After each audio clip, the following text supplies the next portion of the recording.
Hey everybody, just want to put out a bonus episode to cover all the things that are going on in the world of baseball. There's been a lot of things that have happened between this episode and the last episode, and I also want to cover why there has been a little bit of a gap between these two episodes and as we move forward. First, before we get started, of course, hit that subscribe button right there. Go ahead and hit the thumbs up. And if you want to leave a comment, go ahead and leave a comment. You can always reach me on my website if you want to email me. That's justareyes.com, and that will be in the episode description as well as my email for that episode. You can always get a hold of me on Instagram as well, and that is at justareyes. Again, episode description, I'll be there. I appreciate all the feedback and the support I've received for this show as we move forward, and I hope to continue to get more. The show, again, has had a bit of a gap, and that's because there's been some things going on around here. But what I have done, me and my family, especially for this episode, is we've made some adjustments around the house, and we'll be probably recording this. This may be the last episode, or the next episode may be the last episode where I record it in this setting.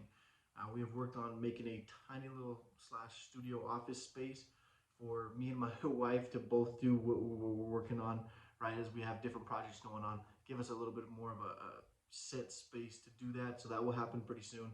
I also have some equipment coming pretty soon that's going to really help boost the show into the right. We're going to take those next levels. We want to continue to grow, continue to get better. And even if I haven't put out episodes, I've been really working on different things. They may not be episode specific, which I have done a lot of episode specific work, but I'm also working on things to make this show look cleaner, look better. So the show moving forward is going to do a player series. Where the player series is going to be on players that had really unique careers. Do a little bit more whenever these episodes start to come out. And we'll start with Mark Friedrich, the Bird. If you want to kind of look him up to see what I'm talking about as far as a unique career. Before that episode's come out, I'm going to try to do my best to kind of weave his timeline together. But let's get into this episode. There's a lot to unpack. I'm not trying to go in chronological order, but we're going to start with the Red Sox punishment, as that did happen first. The Red Sox, if you don't know, were getting punished for a sign stealing gate that happened in the 2018 season. So as you know, the Astros were stealing signs in the 2017 season, the year they won the World Series title over the Los Angeles Dodgers in 7 games. The Red Sox are being investigated for sign stealing that happened in 2018. Now, they didn't get caught doing anything in the playoffs because of rules that Major League Baseball had made and different things they implemented during those playoffs because of the rumors of 2017. With Major League officials inside clubhouses and all those different things to make sure things weren't happening in the playoffs to affect the game of play. So you can't take that away from the Red Sox as you do the Astros.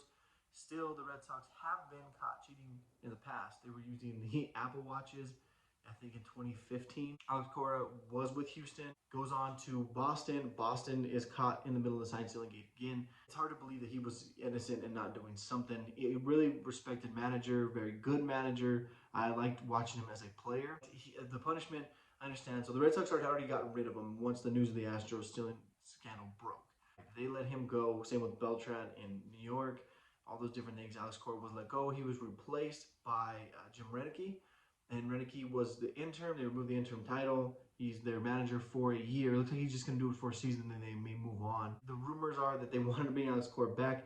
Their GM has kind of quelled those rumors by saying, we got rid of him for what happened in Houston.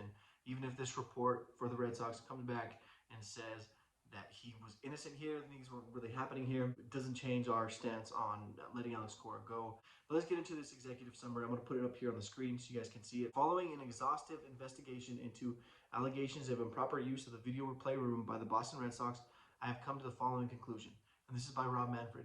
I find that J.T. Watkins, the Red Sox video replay system operator, on at least some occasions during the 2018 regular season, utilized the game feed in the replay room in the violation of MLB regulations to revise sign sequence information that he had permissibly provided to players prior to the game. I find that unlike the Houston Astros 2017 conduct, in which players communicated to the batters from the dugout area in real time the precise type of pitch about to be thrown, Watkins' conduct, to be by its very nature, was far more limited in scope and impact.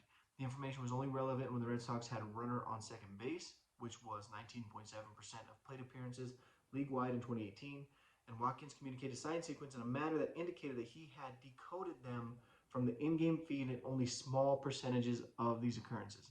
I do not find that then manager Alex Cora, the Red Sox coaching staff, the Red Sox front office, or most of the players on the 2018 Red Sox knew or should have known that Watkins was utilizing in-game video to update the information that he had learned from his pre-game analysis. Communication of these violations was episodic and isolated to Watkins and a limited number of Red Sox players only. I find that the Red Sox front office consistently communicated MLB sign-stealing rules to non-player staff and made commendable efforts towards instilling a culture of compliance in their organization. So as you see there, he is kind of saying that it was just this video replay operator in a couple. If you buy that, I don't know. I don't know if I buy just one video replay operator was happening and this became such a big thing that it needed to be investigated. It seems like he is going to be a scapegoat, and it looks like another blow to what has been a rough offseason for Commissioner Rob Manfred. This is the discipline handed out, and again, I'll put it here on the screen. Based on the findings described above, I hereby issue the following discipline. 1. JT Watkins shall be suspended for the 2020 season and 2020 postseason. When Watkins returns from his suspension, he will be prohibited from serving as the replay room operator during any games for the 2021 season and 2021 postseason. 2. The Red Sox will forfeit their second-round selection in the 2020 first-year player draft. 3. Alex Cora will be suspended through the conclusion of the 2020 postseason for his conduct as the bench coach of the Houston Astros in 2017. Again, he's punished for Astros, not for Red Sox. While I will not impose additional discipline on Cora as a result of the conduct engaged in by Watkins, because I do not find that he was aware of it. I do note that Cora did not effectively communicate to Red Sox players the sign-stealing rules that were in place for the 2018 season. No other member of the 2018 Red Sox staff will be disciplined because I do not find that anyone was aware of or should have been aware of Watkins' conduct. The club front office took more than reasonable steps to ensure that its employees, including Watkins, adhere to the rules. Notwithstanding these good faith efforts to comply with the rules, however, the Red Sox organization ultimately is responsible for the conduct of a member of its advanced scouting staff. As noted above, I feel bound by the agreement not to impose discipline on Red Sox players who had testified truthfully in this matter. Even if it were not so bound, I do not believe the Red Sox players who suspected that Watkins used game feed to decode sign sequences should be held responsible for his conduct. Watkins knew of the rules and was responsible for not utilizing the replay system to decode sign sequences. Some players may have suspected that Watkins was using the replay system improperly, but they did not know that with certainty. Others had no idea how Watkins obtained the signed information. Moreover, those who suspect that Watkins was using the replay system largely did not understand that it was in violation of rules because the evolving rule landscape had not been adequately explained to players. So, just to take you back to the beginning, Astros were stealing signs. They were using a live feed from the replay room to the dugout to the field, right? Using banging trash cans, whistling, all those different things. They were letting players know the exact type of pitch was going to be thrown in real time to bat. Alex Cora was a part of that staff. AJ Hinch was the manager. Carlos Beltran was a veteran player on that team. The Astros report, Alex Cora was a major player in the Astros sign-stealing game. The following year, 2018, that offseason, Alex Cora was hired as the Boston Red Sox manager. Again, the Astros won in 2017 to win the World Series. Alex Cora goes to Boston. Boston is then being suspected of sign stealing in their own right. It doesn't happen in the playoffs, but the Red Sox do win the World Series title. Fast forward to this offseason. Astros were found of being guilty, extremely guilty of sign stealing, especially in the World Series. And there is plenty of video evidence out there if you want to find it. I've done podcast episodes on it, talking about it in the past. The Astros 100% cheated. There is plenty of evidence out there. The Red Sox, there's not a whole lot of evidence of the Red Sox cheating. However, it is hard to imagine that all this happened, all the investigation. They did find something with the video replay, right? JT Watkins.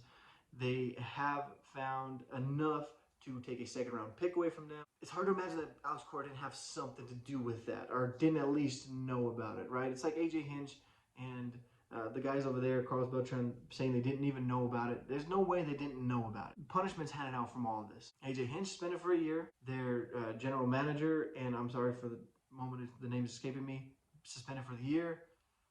Carlos Beltran was fired, not suspended, by the New York Mets before even managing a game.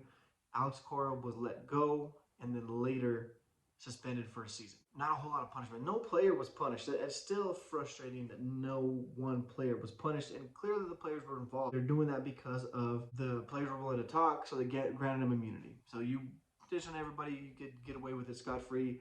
You hope you enjoy your ring. A very, very frustrating offseason for baseball fans, and just watching Robert Manfred doing what he's doing. I went a little bit longer than I wanted to on that one. But still, moving on. MLB Draft. So the MLB Draft will take place on June 10th, and it will only be 5 rounds. If you don't know, Major League Baseball drafts are usually 40 rounds. So that's 35 rounds that they're eliminating. It's a tough blow to players. It's a tough blow to college players. It's a tough blow to high school players. Teams are given a $20,000 max bonus to sign undrafted free agents. I imagine there's going to be quite a bit of those this year, as there's, again, 35 rounds. But the number of players that were going to go from college and high school or internationally to the MLB is going to be significantly lower. The baseball landscape, even before COVID-19 took place, was changing, and this has just, I feel, this has just expedited the process of that, right? They wanted to change the draft rules. They wanted to change minor league baseball and Major League Baseball have been negotiating for the last couple years. So this was not a total surprise.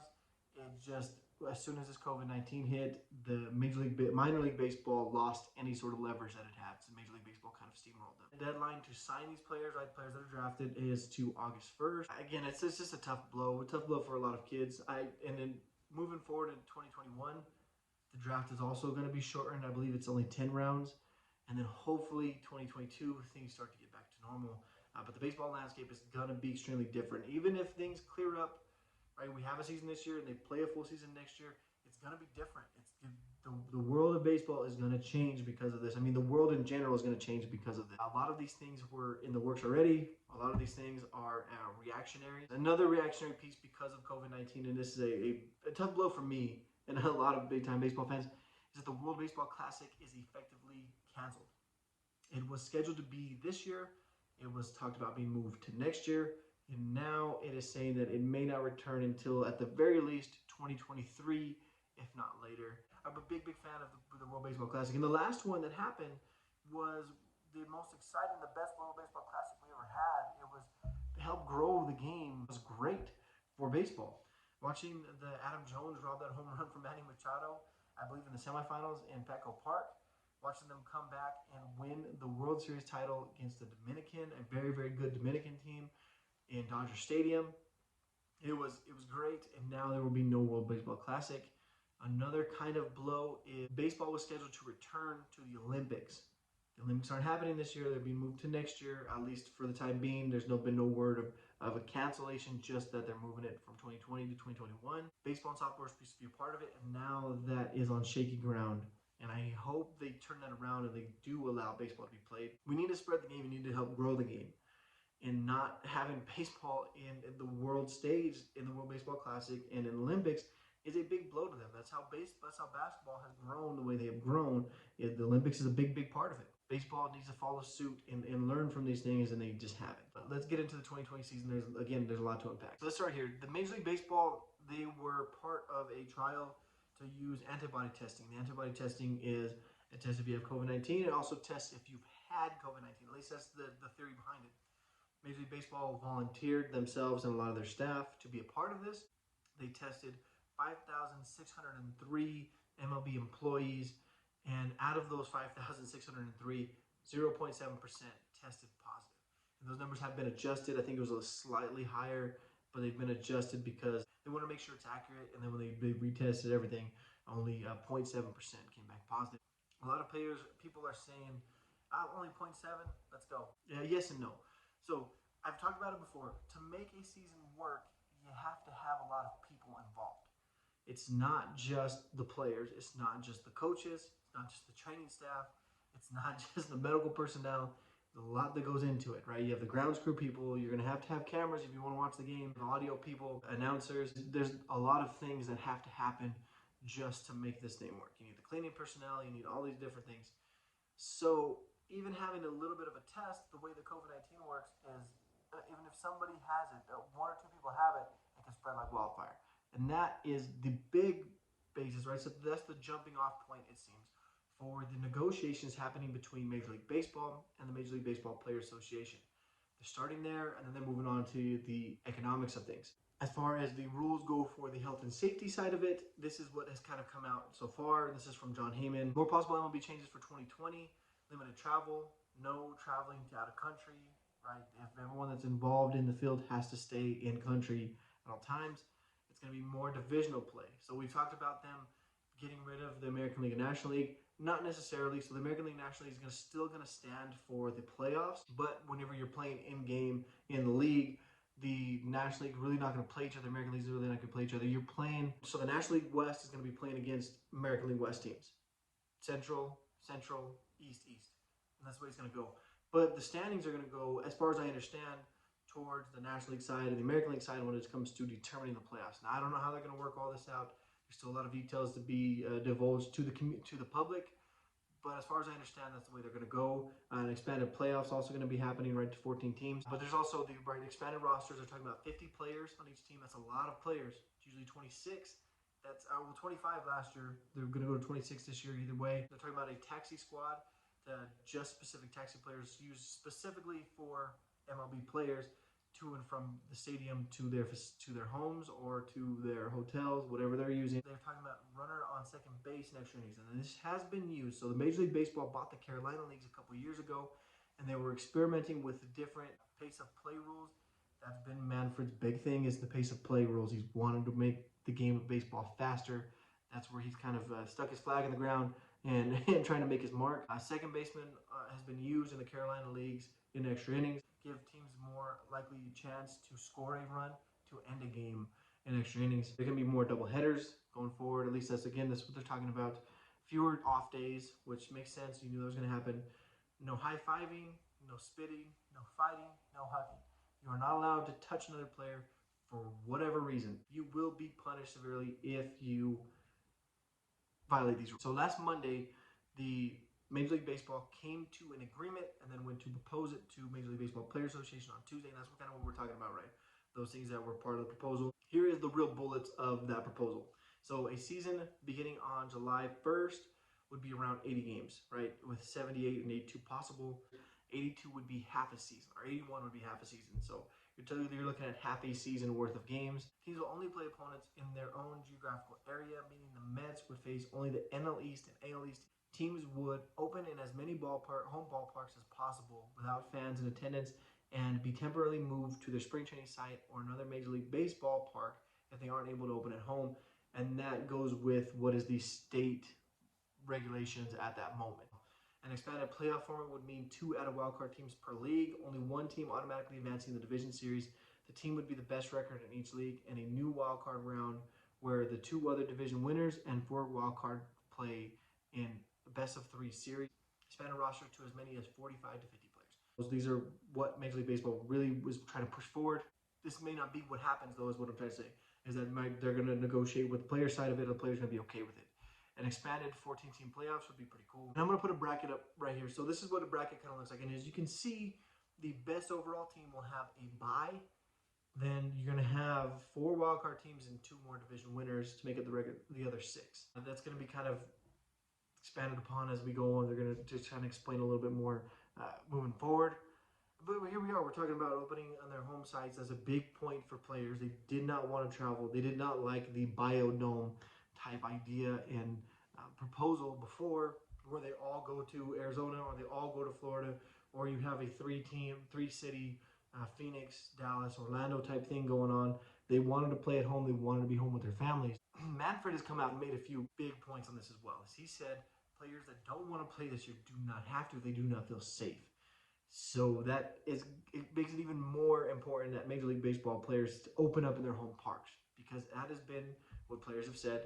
I don't want to go and leave my family. You got people that are having small children. You have people that are getting ready to have babies for the first time. You're thinking of Bryce Harper, who just had a baby. Mike Trout, his wife is pregnant with their first child.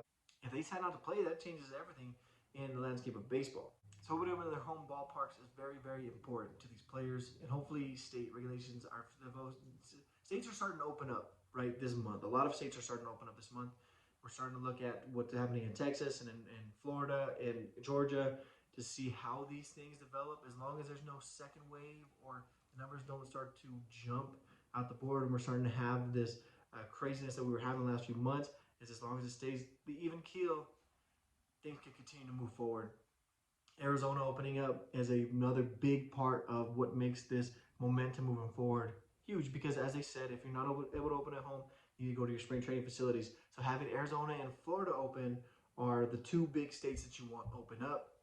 Those states are now opened. Anything that happens will be with no fans. And this is the sticking point for players. The economics of it, right? So players were asked to take a 50% revenue cut, right, before. They did that. They said, okay, we want to play. So what do we got to do? They were asked to play half a season. They were asked to do all these different things. They said, okay. Then Major League Baseball, when they went to do the negotiations for the proposal, decided they wanted to take a bigger cut. Players, of course, did not like that. Then this has been what they've been talking about for a few weeks now, that the owners want them to take more of a money cut. And players have said, we had an agreement already. We had a signed deal. We came to an agreement what we wanted to do. We had prorated contracts. We get it. We're not going to get a full guaranteed amount. That's fine. We've understood that. Now you're trying to take more money from us. Understand that Major League Baseball players, their average window for a career is about 4 years. And most of them don't make the multi-million dollars that you see a lot of players do, right? The stars make money, yes. A lot of them don't. And you're going to have them take a fraction of their salary for a season. That's tough for anybody. And you're looking at these billionaire owners, and these billionaire owners they're billionaires. Their careers don't last 4 years. They're billionaires their whole life. So you want players, of course, they're going to want to maximize their value while they can. Some of them get another year older. Some of them get another year closer to not having any career. So you understand where the players are coming from. Now the owners have approved a 50% revenue sharing plan, and I don't know if that's going to work as well. They can afford to stick with their people. Will they take a bit of a loss? Probably. But when things get going again, of course they're going to want their people to be doing whatever they can to help them out make money. But when things are getting a little bit rough, they don't want to stick by the side of the people actually on the field doing things. The people that are siding with the owners, it's mind-blowing to me. Now players are starting to have a voice. They're starting to become, they realize they have the power, and they're starting to take some of that power from owners, and owners don't like it. And that's why you have all these CBA negotiations. And if this doesn't go well, you have to remember that their CBA, the collective bargaining agreement that happened a few years ago, is going to expire soon. It's coming up in a couple years. We could be seeing, if they can't figure this out, a strike in a few years. And if Major League Baseball owners are going to continue to push players and push them and try to take more away from them, they won't forget it when it comes time for the CBA. That's the long-term effect that we have to be worrying about right now as well. We could be seeing 2 seasons, the next 2, 3, that are shortened or possibly canceled. I mean, there's no guarantee that this season even happens still. That's where they're coming from. They want to be paid the way they're playing. If they're going to go out there in the middle of a pandemic and play, right, be around all these people, take away from their families, possibly putting themselves and their families at risk, because that's what happens when you go out in public. You put yourself and your family at risk for COVID-19 because of the way it spreads. And there's a lot of them with underlying conditions, because not all of them are 100% healthy. We like to think of them as these superhuman people, but that's not the reality of it. The coaches are not that either. They have families at home. A lot of them have grandparents or their parents or whatever living with them as they take care of them, because they're the revenue stream for the families. There's a lot of at risk here, and players are just asking for their fair share. They got to take a 50% cut for 50% of a season, fine. But you're asking them to do more than that is a little bit ridiculous. We've gone to the health and safety side of it, and they've kind of agreed there, right, to do the different provisions for health and safety. They're setting up a facility in Utah to be a hub for COVID-19 testing. I don't know how that's going to work. Are they going to fly people in and out of Utah all the time, or they're going to have them test there before they even go back home? I don't get what they're trying to do there, but Utah is going to be the center for COVID-19 testing. And if you do test positive, you have to wait until you get 2 negatives before you can come back and play. If you test positive, everybody that's been around you now has to be tested. And that's lies another problem you have with kind of getting a season going. What happens if people start testing positive? What happens if players start testing positive? What happens if you have a second wave?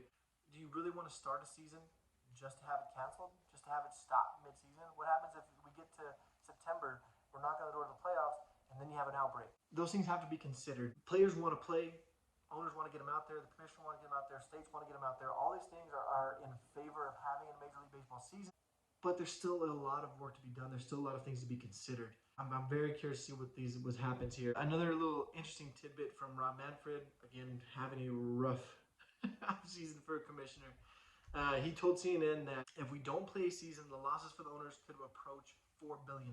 Owners, they know the loss. They know the significant loss if no season is played. So I don't know why they're trying to stranglehold players into taking less money. I don't get it. But let's talk about spring training possibly happening, because they're talking about in June, spring training happening, and then we'll kind of get out of this video. So here are some of the bullet points. So spring training, put it here on the screen. Limited to 50 players per club, right? Up to 50 players. Workouts staggered throughout the day to avoid overcrowding. When feasible, clubs should consider the use of another facility, such as a nearby college or minor league stadium, to conduct workouts or games on a split squad basis. Reporting dates staggered, with clubs divided into 3 phases. 1. Individuals and small group workouts consisting exclusively of pitchers and catchers, dividing into groups of 5 players or fewer and assigned different times and area of complex. Larger groups permitted, still staggered times throughout the day, and limited number of games. To address heat concerns, spring training games in Florida and Arizona will begin between 7 and 9 p.m. local times. Individuals who are tested must self-quarantine at his or her spring training residency until the results of the test are reported, likely within 24 to 48 hours. Any individual who tests positive is instructed to self-quarantine and get treated accordingly. Asymptomatic individuals will undergo temperature checks and symptom screens at least twice daily. All individuals will undergo tests multiple times per week, with results taking an approximate 24 hours to report. An individual with a temperature above 100 degrees Fahrenheit, other symptoms consistent with COVID-19 or close contact, a confirmed case is subject to immediate rapid diagnosis test at locations close to the club facility. Each club must maintain a dedicated testing area in its spring training site, MLB ballpark, and a dedicated isolated area where an individual who deploys symptoms or learned of positive results can isolate pending relocation to home or medical facility. Before entering a club facility, individuals will get their temperatures checked and complete a short symptom and exposure questionnaire. Any individual who reports COVID-19 symptoms or a temperature above 100 degrees during a home screening may not enter club facilities, and instead must immediately self-isolate and be directed to team physicians. Each club must develop procedures for isolating, transporting, testing, and treating individuals who display potential symptoms. Clubs must take the following steps to minimize potential transmission. 1. Identify all players and employees who have been in close contact and closely monitor them. 2. Team physicians may determine some or all of those should get tested.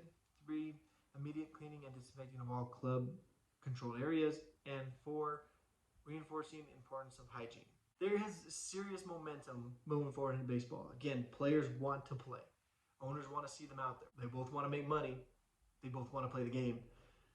There's a lot of momentum, but there's still a lot of hurdles. States are opening up. That is a great sign. And if we get into the month of June and things are still rolling in that direction, I feel pretty good that we're going to have a season. But any sort of slide backwards, any sort of player starting to test positive is going to halt it. And I guarantee you, if it does get going, the first time there's an outbreak, things will be shut down and we will not have a season in 2020. I think they're going to give it a try. I do think that it seems like that's going to be happening, right? Trevor Bauer has come out and said he 100% thinks the season will happen this year. They're going to give it the old college try. Before we get out of here, here's what's going to be happening. So if you're wondering, right, who they're going to be playing against each other, so this is going to be the East side. You're going to have the New York Yankees and the Mets. You're going to have the Boston Red Sox, the Washington Nationals, Baltimore Orioles. You have the Philadelphia Phillies, Pittsburgh Pirates, Toronto Blue Jays, Tampa Bay Rays, and the Miami Marlins. Again, I believe they're just playing each other because they're located close to each other. So to limit traveling from one side of the country to the other, you want to keep all of them close together. But their records are still going to indicate as far as like National League East and American League East. Here's the West: the Dodgers and Angels in Los Angeles, San Francisco Giants, Oakland A's, San Diego Padres, Arizona Diamondbacks, Colorado Rockies, Texas Rangers, Houston Astros, Seattle Mariners. The Central has the Cubs and the White Sox of Chicago, Milwaukee Brewers, St. Louis Cardinals, Kansas City Royals, Cincinnati Reds, Cleveland Indians, Minnesota Twins, Atlanta Braves, and the Detroit Tigers. And it makes it really interesting. So if they do decide to do, I think you have to go American League, National League. I don't know how you would change or bracket these things if you just had 3 divisions. But it definitely makes things interesting. So you're looking at the West, there's a lot of fringe teams that could possibly have better records because they're not playing the same competition as these other guys. Right, the Central the same. You have a couple teams that could get easily beat up on, right? Detroit and Kansas City. It's going to be very interesting to see what happens.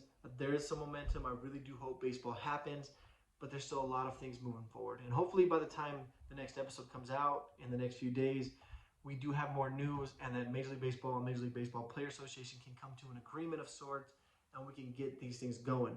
Again, they do have time, about a week, right? We're sitting here the 17th. They want to get spring training going the 1st, and they have informed players to start getting ready. And they have had, so a lot of players and teams have had meetings, and they've done isolated workouts and meetings. They use Zoom to go over things, break down film, do all these programs. Then they go out there and they have them do it. They have their trainers and stuff like that watching them through video screens, right? Video chat. So things have been happening. So they're not going to roll into spring training unprepared. Players are preparing right now. You may not know it, you may not see it. If you follow some of them, you kind of do see some of them. They are being told to prepare, and they are preparing right now. So if a player shows up in June not prepared, it is not because they have not been informed or not given the resources to do so. Because it's going to be a little bit rushed, right? But because they are being prepared, it's going to help things move forward a lot. But I hope you guys enjoyed this bonus episode. Again, I do have episodes in the works. I am working on them. Hopefully they'll be out here in the next few days, if not next weekend. Then we move forward to my new schedule starting this coming up week, where I'm off every weekend, and I do want to start getting episodes out every Saturday. But again, like, subscribe. Thank you guys.